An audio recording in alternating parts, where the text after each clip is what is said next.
Welcome, everyone. On behalf of the National Catholic Educational Association, thank you for joining us for this professional development opportunity.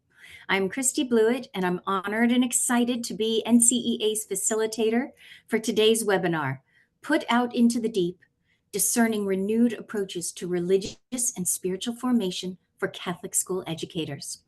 Before we dive in, just a few housekeeping items to note. First, this session is being recorded and will soon be available on ncea.org through your membership portal for future reference. Next, we welcome your thoughts today. Please submit your questions and comments in the Q&A box.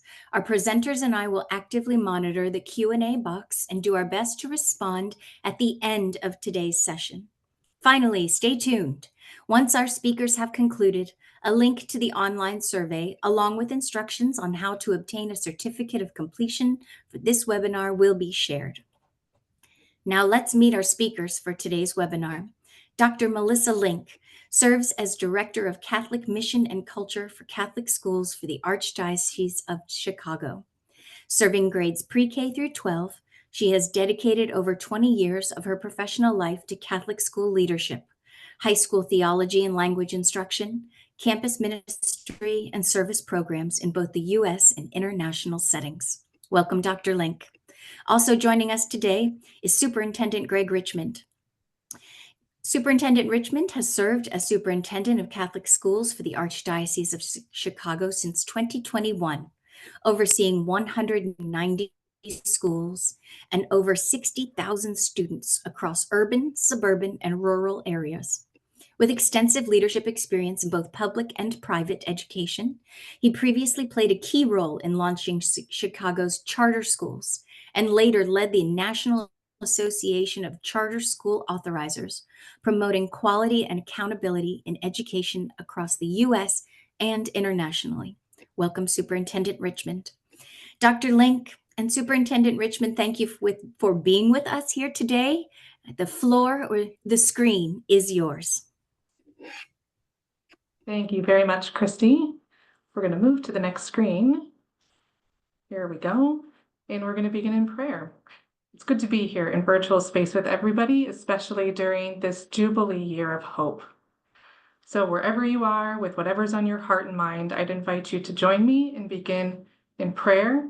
And as we do, all things begin in the name of the cross, in the name of the Father, and of the Son, and of the Holy Spirit.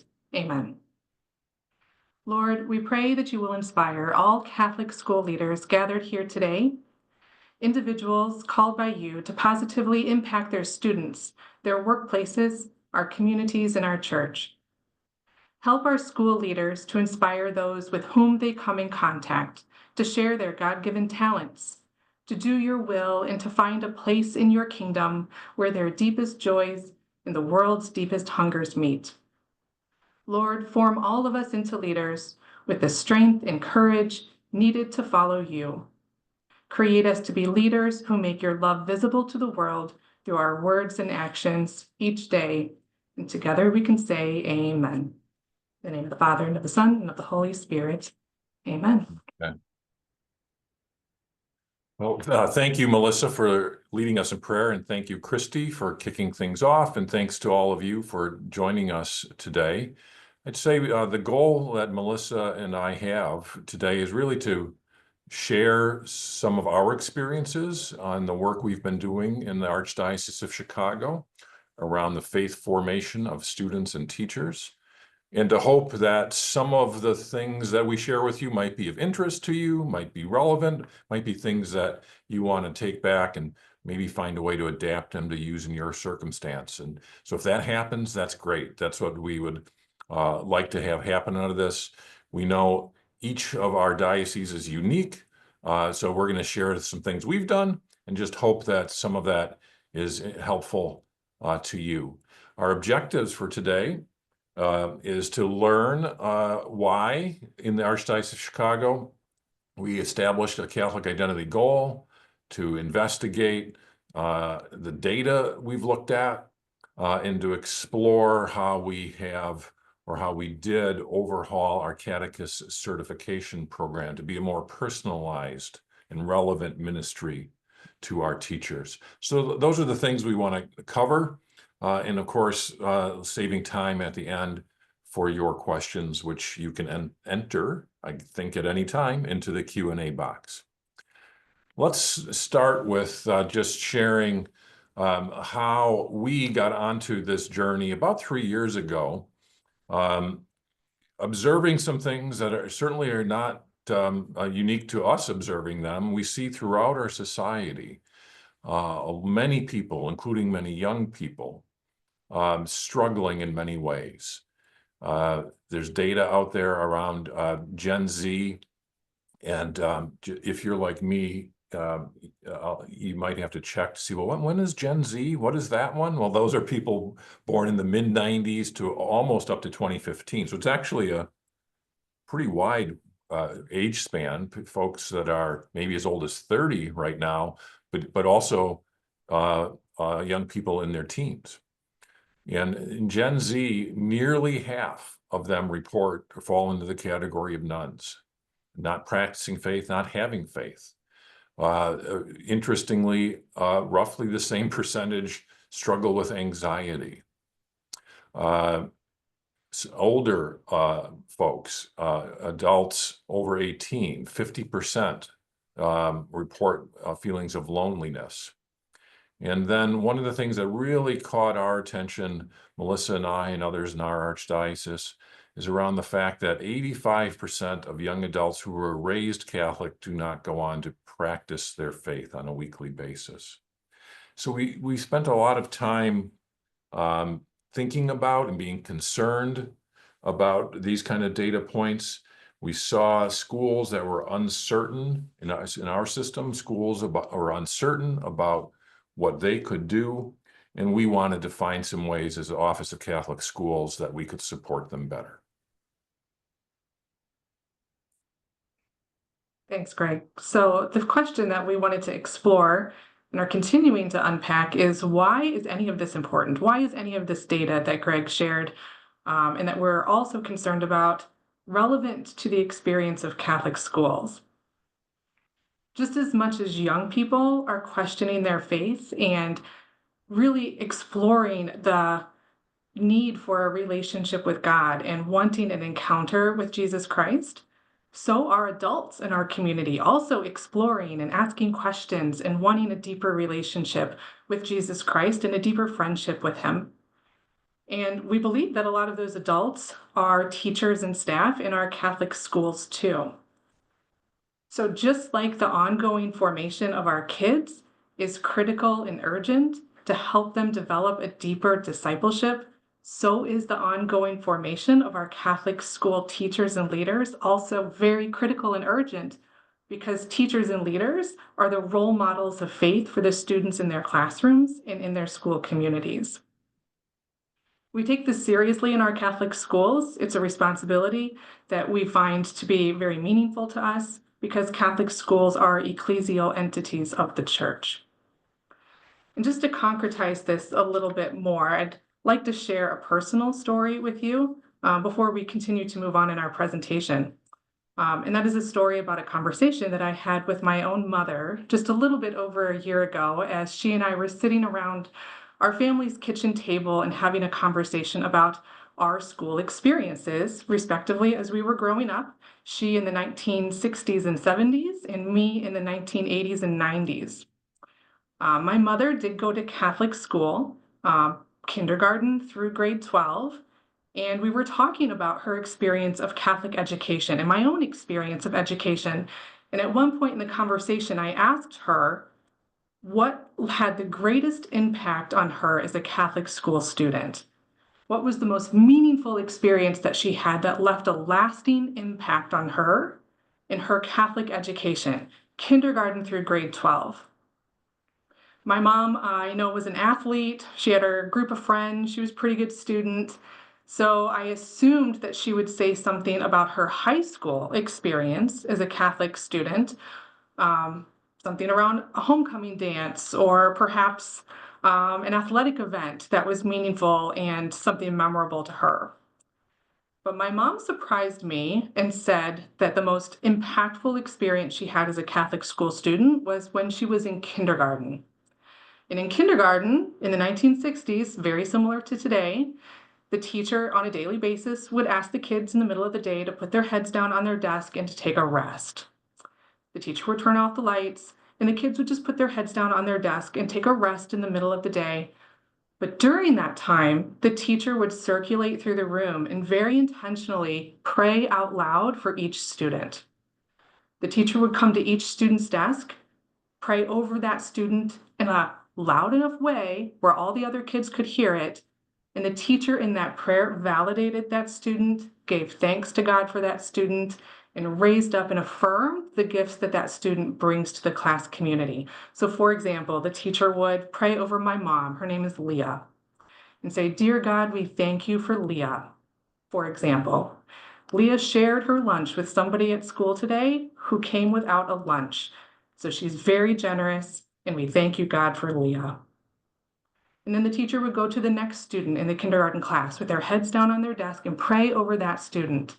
Something similar to what she did for my mom. For example, "Dear God, we thank you for Daniel. Daniel studied really hard for his spelling test, and we can see how hard he worked because he was successful and did so well. Thank you, God, for Daniel." And every day the teacher would affirm the gifts and what the students were bringing to that kindergarten class in such a profound way that 60 years later, my mom, when asked what was her most impactful experience of Catholic education, said that her teacher's affirmation of their faith in their community and all the gifts that they bring was what was most meaningful to her, and what left the most lasting impact. So this is important because our teachers are so central to the formation of our students. And even though my mom was reflecting on something that happened with her school experience 60 years ago, I think we could all agree that what my mom experienced is what we want for our students today too. Something that's meaningful, something that has a lasting impact, and something that our teachers can drive in the way that they model and share their faith with their students. So the question is, what can we do about that? My mom's teacher invited her students to encounter Jesus in a very personal way, in a very relational way that was meaningful and relevant, in particular to prayer. It was very simple, but it was very, very intentional. And Jesus also does this too in his relationship with his own disciples. He invites an encounter with them, and he invites them to experience God in the little simple moments of their everyday lives. Greg caught me at my cubicle a few days ago, earlier this week, and asked me if I was paying attention at Mass this past Sunday, because the gospel reading for the lectionary this past Sunday was indeed this reading from the Gospel of Luke, where Jesus asks Peter, after a long night of fishing, to go out to cast their nets again into deep waters and catch a great abundance of fish. So what I'd like to do is read the reading from the Gospel of Luke for us to remind us of what that lectionary reading was from this past Sunday, and then use it as a springboard for thinking about how we can also invite teachers in our school buildings to encounter Jesus in a profound way. So here's the reading from the Gospel of Luke. When he had finished speaking, Jesus said to Simon, "Put out into deep water and let down the nets for a catch." Simon answered, "Master, we've worked hard all night and haven't caught anything. But because you say so, I'll let down the nets." When they had done so, they caught such a large number of fish that their nets began to break. So they signaled their partners in the other boat to come and help them. And they came and filled both boats so full that they began to sink. When Simon Peter saw this, he fell at Jesus' knees and said, "Go away from me, Lord, I am a sinful man." For he and all his companions were astonished at the catch of fish they had taken. Then Jesus said to Simon, "Don't be afraid. From now on, you will fish for people." So they pulled their boats up on shore, left everything, and followed him. when I reflect on this reading, it seems that there's three different reactions that Simon Peter has in his encounter with Jesus. The first one that we hear is Peter's frustration. He's been out all night fishing. He comes back with nothing. He's frustrated from that experience, but then here is Jesus suggesting that he should go out again and try to fish again after that long night.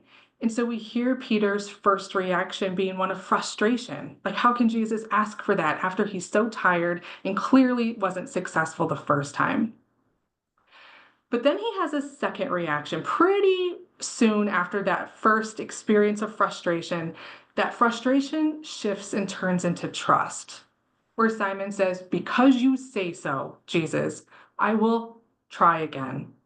Because of his encounter, Simon has that second reaction of trust, when he says yes to Jesus and goes back out, puts his nets back into the sea, and the result was that the catch was abundant. So this third reaction was one of astonishment, which is the word we hear in the gospel. In Simon's encounter, first of frustration, then of trust, and then this astonishment was personal. It was formative, and it provoked his action of dropping everything and following Jesus. And we hear continuously about Peter throughout the Gospels. But I wouldn't suggest that our own experience of formation and our leadership in our schools to affect that is as simple as perhaps what's implied in this story. Peter is still the same Peter that we hear about in the Gospels, who has some anger management issues, perhaps. He struggles with that. And so his faith and his discipleship is a journey. He's continually being formed as he follows Jesus. This is the Peter who we hear about at the night of Jesus' crucifixion, the night before. He denies Jesus 3 times. He denies even knowing him. And it's also the same Peter who, after the resurrection, when he meets Jesus at the seashore, and Jesus asks, "Peter, do you love me? Feed my sheep." Peter's still not quite able to answer fully. He's not able to fully respond. So my point is that in our leadership, in the way we affect formation among our teachers, we want to cast our nets out into the deep. We want to trust that God has something there so that we can reap an abundance of fish, and then also walk with our teachers on a journey that's not simple, but one that can lead them to a deeper friendship with Jesus as we trust to put out into the deep and allow God to do God's work. So we'll turn it back over to Greg. Thanks, Melissa. So about 3 years ago, you might say Melissa and I might be examples of some folks experiencing some of that kind of frustration that Simon Peter expressed. Some of the folks in our schools were maybe frustrated.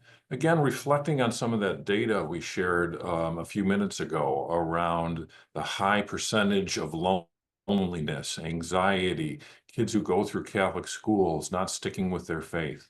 We were frustrated and started to ask ourselves, how might we do better? And one of the things that we were doing in our system, again, this is something we were doing in our system, you might be doing something similar or not. We found that we actually had a fair amount of data or information from an annual survey that we did in our schools of students and parents and teachers, asking them a variety of questions related to their faith, related to their faith practices and beliefs. So we had data points, dozens of questions that we were able to look at. And one of our observations is that we hadn't made clear among ourselves, among all of these data points, what do we want to focus on? Where might we draw our attention? What should be our highest priority for us? What should a goal be? Lots of data, but not a clear goal. So we identified that lack of a clear goal as being an area where we could do better.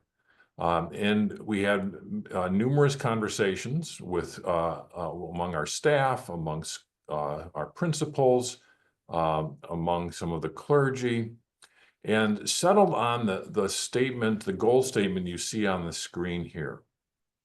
one of the questions that we asked in our annual surveys of students was if they agreed that with the statement that God is present in my life. In the way the question was asked, they could check that I agree, or I strongly agree, or I disagree, or I strongly disagree.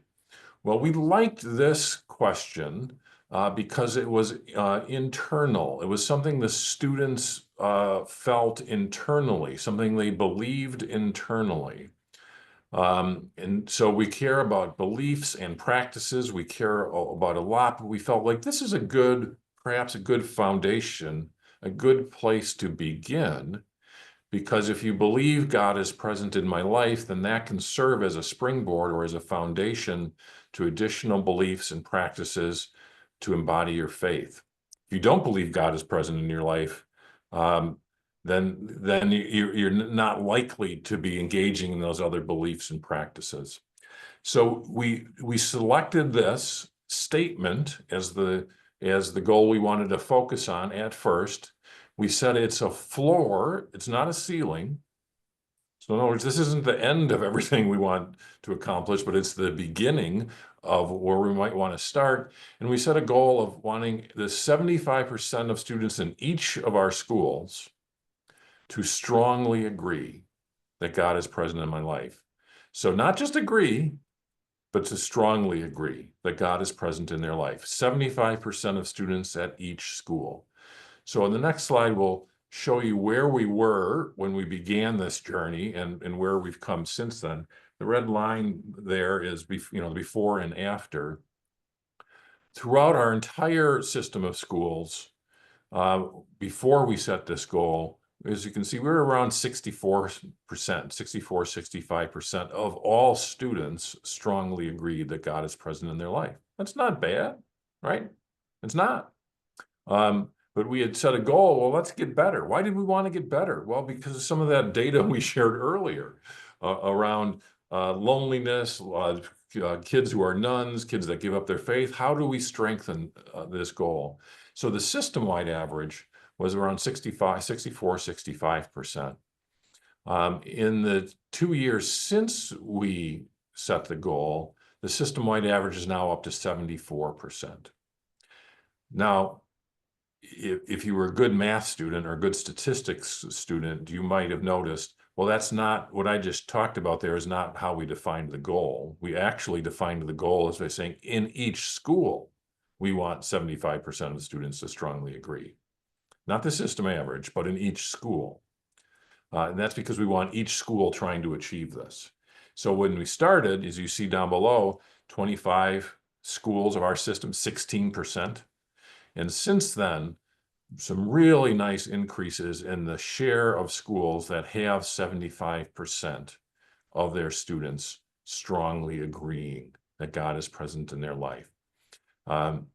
So that went up 16% of schools, 28% of schools. We've more than doubled or tripled that share of schools that are achieving this goal. So we're really excited about that. It was helpful for us as a system, us meaning Melissa and me, our principals, to know that's what we're all working to do. And let me just share a few ways in which we tried to make progress on this. And I'm just going to, truth and disclosure, some of the things you're about to see are not rocket science.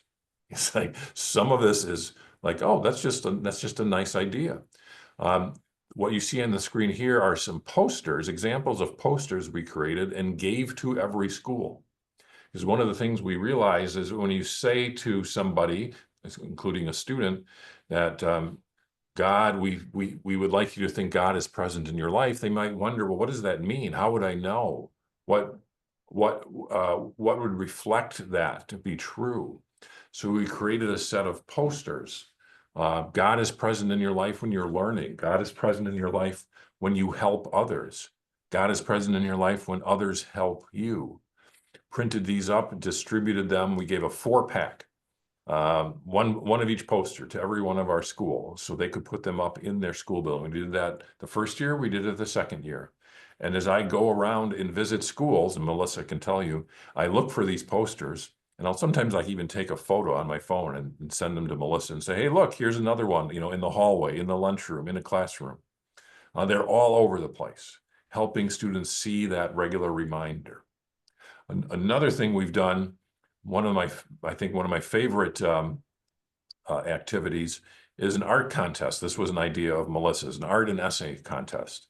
Invite students to draw something or write something that expresses how God is present in their life. So we get thousands of drawings and essays. Each year we do this mid-year. Just announced this year's winners, where kids put this idea on paper of how is God present in their life, what makes them think that. And I have to say it's a little bit too small, but my favorite of all time is that drawing on the far left with the barn and all the farm animals. And this little girl who wrote about to her, that's how she knows God is present in her life. It's because of all of God's creation, including an angel, mostly farm animals, but including an angel. And then there's a few other humorous little things in there that she drew. I think one of them is a bag of trash, as I'm recalling, was one of the things on her drawing. But a 5 or 6 year old girl, very precious. So we have a lot of fun with this, and the students really engage in that idea. The other thing we did is spend a lot of time trying to understand our data. And Melissa's going to speak about how we tried to learn from our data about what really mattered and what was effective. Great. Thanks, Greg. One of the things that I learned from one of our pastors in one of our schools is that the formation experiences of both our kids and our teachers should be simple, safe, and fun. And those are his 3 words, and they really stuck with me. And I think piggybacking on what Greg is saying about it not being rocket science, our art and essay contest and developing posters, it's simple, it's safe, and it's fun, and it's the kind of thing that students and adults likewise will remember and engage with throughout the year as we're helping them to achieve their goal. So in addition to asking students about God's presence in their lives, we also ask all of our students in grades 4 through 8 a series of other questions about their own faith practices and about their perceptions of the Catholic identity of their schools. And as Greg mentioned, we do this on an annual Catholic identity survey that we've been doing for 5 years. It's a local survey to us in the Archdiocese of Chicago. But we see here that data on our Catholic identity survey really demonstrates the impact that teachers have on the faith life of their students.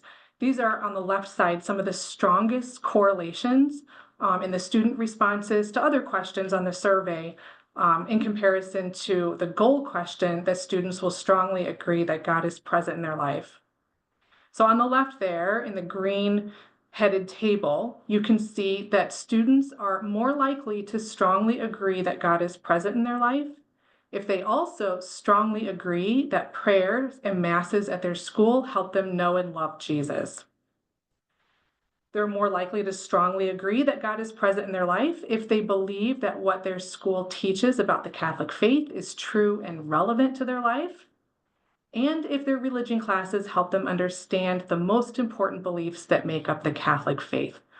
And this really stood out to us when we were pulling these correlations and looking at the trends, because you're probably noticing it yourself, that these strong correlations are really teacher-centric. They're driven by teachers.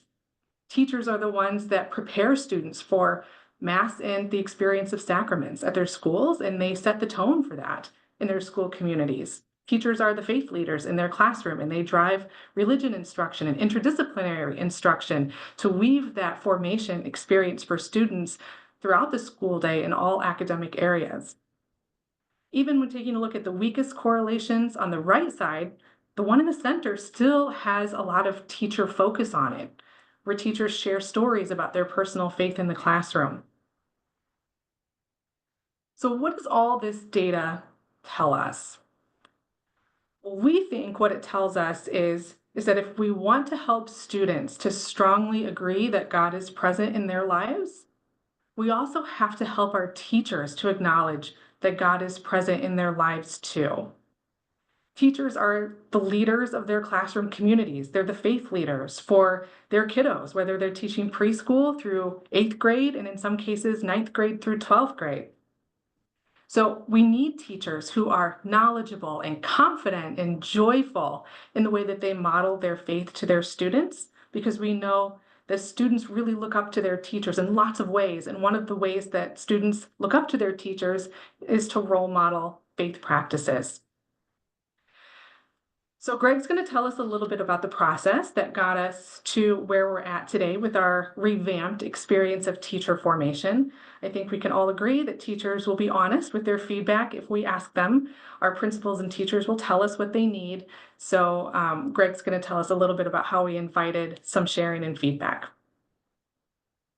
Yeah, so when we were having these conversations a few years ago and, putting out into the deep ourselves, we were hearing things from our principals and teachers in which they were saying they weren't really excited or positive about the things we had been doing around faith formation. And I think one of the things that is so important is what Melissa just shared a moment ago, that if we want students to believe God is present in their life, then we want teachers who are knowledgeable and confident and joyful practitioners of their faith also. But what we were hearing from our educators was that they weren't getting that from what we had been requiring. We had required our teachers to take or watch a series of videos in their own time around the catechism. And we were hearing some things of those lack of enthusiasm about those videos. So we just took a survey, just a quick sent out a set of questions to our principals, asking them the questions you see there. Overall, how satisfied are you with the system? Do you think it empowers your teachers to be good teachers of the faith? Is it easy to administer? Was it cost effective? Because it actually cost money to run this platform of all these videos. Just a quick set of questions, and you see the results of those questions on the right. Red and orange, particularly the red, is a lack of satisfaction. We saw really high levels of dissatisfaction with what we were asking our schools and our teachers and our principals to do on the online certification program. So we started to ask ourselves, well, what could we do differently? If we were to try something different than all these online videos, what should we do? So Melissa, you go to our next slide. We sought to do something which would achieve the things you see on this slide. We wanted our teachers to be able to have an experience that met their needs as educators. All our teachers are individuals, of course, diverse backgrounds, diverse experiences, diverse levels of personal faith, different roles in their school. We really felt that we needed to support them in ways that were differentiated, rather than our old approach was that everybody had to watch the same set of videos. So we wanted to differentiate and scaffold what we provided. We wanted to deliver materials in a variety of ways. What we were doing is entirely online, asynchronous online, at home, in your living room, at your dining room table, click play. So we wanted to differentiate how we delivered materials. Really wanted this to be information that was effective for religious education. In other words, these are teachers, we're trying to support people to teach the faith, not just to themselves to learn the catechism, but also to be effective teachers of the faith. There's a lot going on in the renewal of the church overall. And we wanted our educators to understand their role and the role of schools in the renewal of our Catholic Church. And then we wanted opportunities for educators to share feedback and show growth over time, really, a dialogue where they have the opportunity to provide input to us and to their colleagues. So we're really looking for a differentiated, more interactive way of supporting teachers to be teachers of the faith. So Melissa's going to describe where we landed on that. Yep. So with all of this in mind, we developed a new two-phased approach to teacher formation that we began last year and continued this current school year for our Chicago Catholic school teachers. The first phase is a refreshed approach to just religious knowledge in general, skills and strategies for instruction in the classroom and for developing teachers' knowledge about their faith. In Chicago, our teachers and our principals have been pretty clear about the impracticalities and the cost, actually, of being part of really large-scale in-person events, and they weren't asking for that. But likewise, they've been also really clear, as Greg was saying, about the boredom they have for watching pre-recorded videos by themselves on their own time on nights and weekends. So knowing all of that and listening to all of that feedback, we ended up designing a live online teacher professional development experience that gathers all of our teachers, and we do have 2,500 of them, into cohorts for live learning in an online space. So we've identified this year 3 system-wide professional development days. We ask our principals to give release time to their teachers all across the Archdiocese on the 3 days that we've identified throughout the year. And then at the beginning of the school year, our teachers receive a catalog or a brochure of different pathways, that we call them, that they can register for to participate in for their teacher formation throughout the year. I think Christy might be putting that link to a brochure that you can take a look at for our 28 pathways that teachers were able to choose from this year. So what teachers do when they get that brochure is they discern, sometimes in partnership with their principals and with their colleagues in their school communities, what makes sense for them. As Greg was mentioning, nobody's a cookie cutter of another person, and we're all at different places in our discipleship journey. And we all have different roles to play in our school communities. So teachers can choose something that's meaningful for their particular ministry and for their particular place in their own spiritual formation, and have the autonomy to choose that themselves.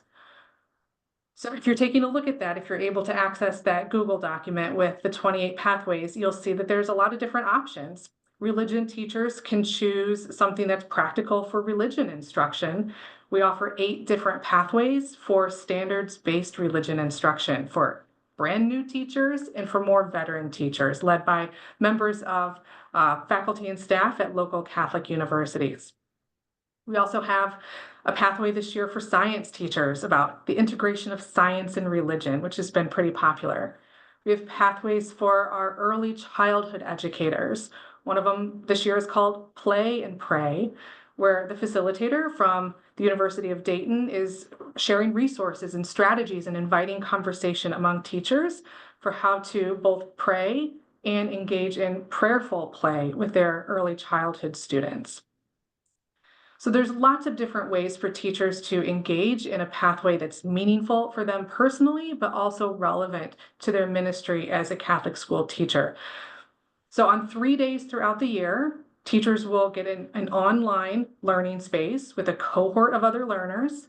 This cohort of learners travels throughout the year on each of the 3 professional development days with the same facilitator, diving just a little more deeply into the topic that they've chosen to study and to learn a little bit more about as they are formed and continue to build community and conversation throughout the year. But we all know that it's not quite enough to expect teachers to just learn knowledge and to develop skills and strategies for their instruction. Like we would expect for our students, we also want our teachers to reflect on their learning. And particularly around their formation, we want to invite them into an experience of prayer. So in addition to the learning piece, which is phase 1, we've designed some tools for what we've called phase 2, which is a prayer and reflection phase for a more holistic experience of formation. We developed these 4 tools for exploring, encountering, growing, and going, really in conjunction with the Archdiocese of Chicago's model for spiritual renewal more broadly in our parishes and other ministries as well. But these are real simple tools for reflection, and we're coaching our principals this year on ways to use these reflection tools in their own local communities, perhaps sometimes in a faculty meeting or in the context of a retreat or in another space that gathers teachers throughout the year, so that they're reflecting and praying and having a chance to document and provide evidence for their learning that they're doing in their professional development all throughout the year.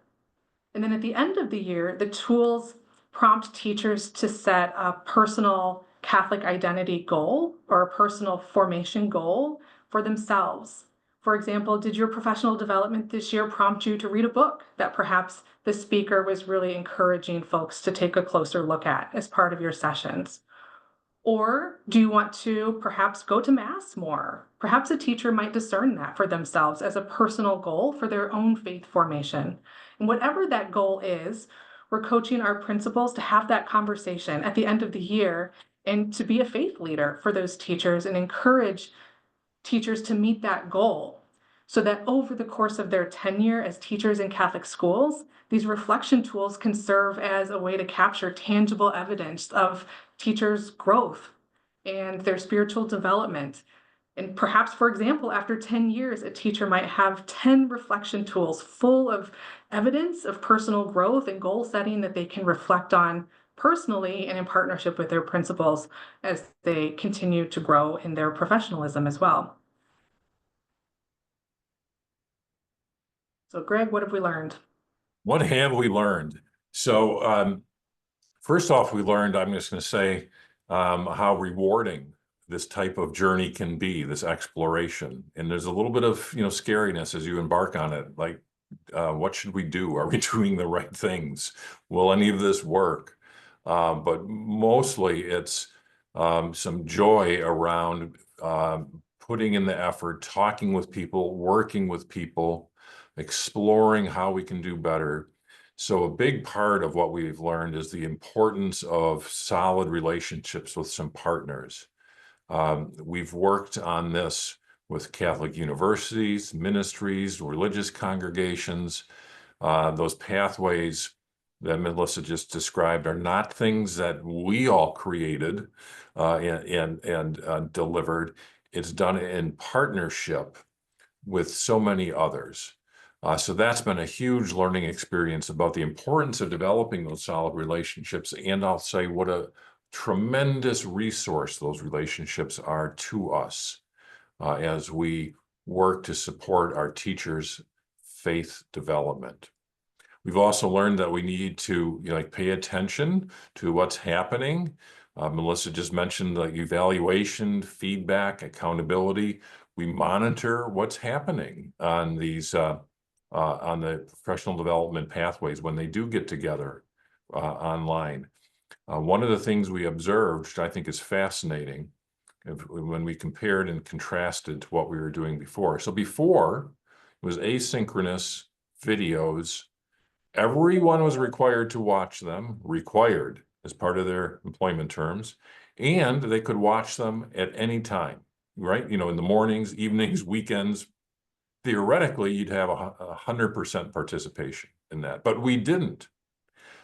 We actually had higher participation in the new pathways we created, which, were synchronous, could only participate at certain times. Our participation numbers jumped up. Why? We theorized, well, because it's now more relevant to who they are as a person, where they are in their journey, what they're trying to do as a teacher. Participation increased. But it was important to look at that, have some data collection mechanisms, not complicated stuff. Like we're looking at how many people zoomed in, right? Third thing is stable financial support. And just realizing, hey, this takes not just financial support, but some staff attention, create something where you have the staff capacity and the financial means to have it endure over the long term. Like, realize that up front. You're going to be trying to do this for years. So have stable financial support. Whatever you choose to do, just size it so you have the capacity to keep doing it for years in the future. So just to wrap up, I think Greg and I agree that this quote from St. Paul VI is one of our favorites. It's one of my favorites, and perhaps one that's familiar to you as we think about teacher formation and the relevance of it and the importance of it in our Catholic schools. So you're seeing it there in italics at the top of the screen. Paul VI says, "People listen more willingly to witnesses than to teachers.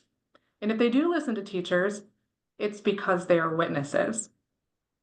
So even though he said this over 50 years ago, I think it's still very, very relevant today, especially as we think about teacher formation and the importance of helping our teachers to be joyful and knowledgeable and confident in the expressions of their own faith, because they're witnessing it to their students rather than teaching it. We're practicing our faith and encouraging our students to have a relationship with Jesus that will last for a lifetime. So just to wrap up, we've chatted about investigating your local data. In Chicago, we have a local Catholic identity survey that we used for gathering Catholic identity data and sharing that with our schools. Set a measurable goal. In the past 3 years, we did that by establishing a goal around students' belief of God's presence in their life. And so it's been helpful to schools to not have just silos to work in anymore, but rather they have a community that they can share resources around and talk about as they achieve their goal together. Establish approaches to an evangelizing catechesis. So teacher formation is not just forming our heads, but it's also about forming teachers' hearts so that they are joyful witnesses of their faith. Build relationship with supportive partners. In Chicago, we're very blessed to have so many university partners and also partners in religious communities and other apostolic ministries to help us with this work. And then put out your nets into deep waters. Pray and work for that abundant catch, even though it might be frustrating at first, as Simon Peter illustrates in his own encounter with Jesus. We learn to trust and we learn to invite God on that journey. So thank you very much for being here.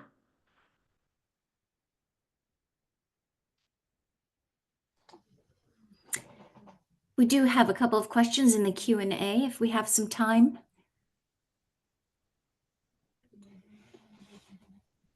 Would love to start off here. Joseph White saw some strong correspondence between some of the goals you have been identifying for students and the cognitive, behavioral, and interior life goals for children approved last year by the USCCB Subcommittee on the Catechism as part of the Handbook for Catechetical Accompaniment Process. Going forward, will you be using these formation goals from our bishops for students?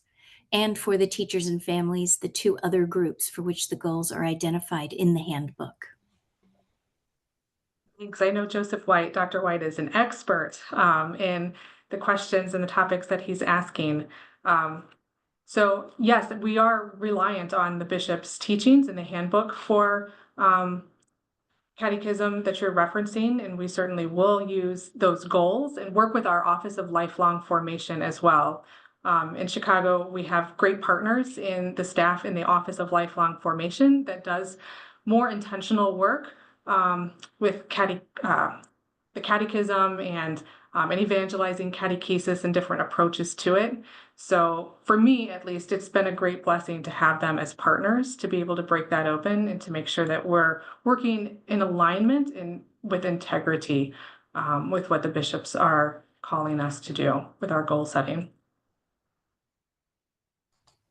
Thank you. And another question from Joseph White here. It's good to hear that you are focusing on not only knowledge, but also meaningful interaction and practical skills for teaching the faith.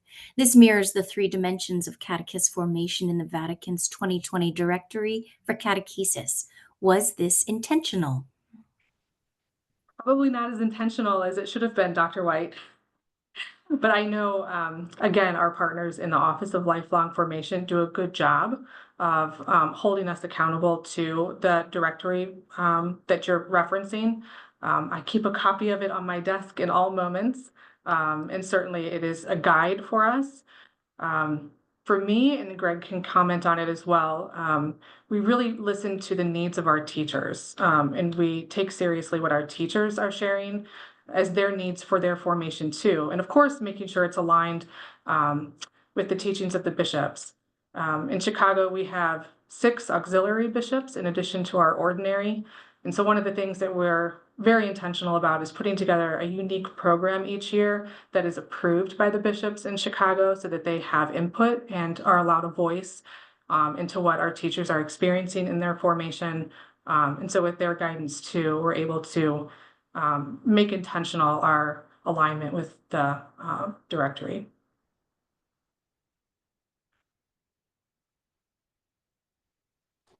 Yes, thank you for the great questions here. Our last one is, does the RCAC pay for the faith formation programming for teachers, or does each school pay a fee that allows them to access those programs? Good question. In general, our office is supported by a combination of fees charged to schools on a per pupil basis and an operating subsidy from the Archdiocese General Fund. We don't charge a separate fee for these pathways, although our partners, we do pay our partners. So that comes out of our budget, but not as a separate fee to the schools. But if I'm recalling correctly, Melissa can correct me if I'm wrong, I think under the old program, the online videos, that was offered through a company. And there was a fee for that, that schools had to pay essentially to access that company's platform. So we actually eliminated that fee, and now it's just paid out of our general fund.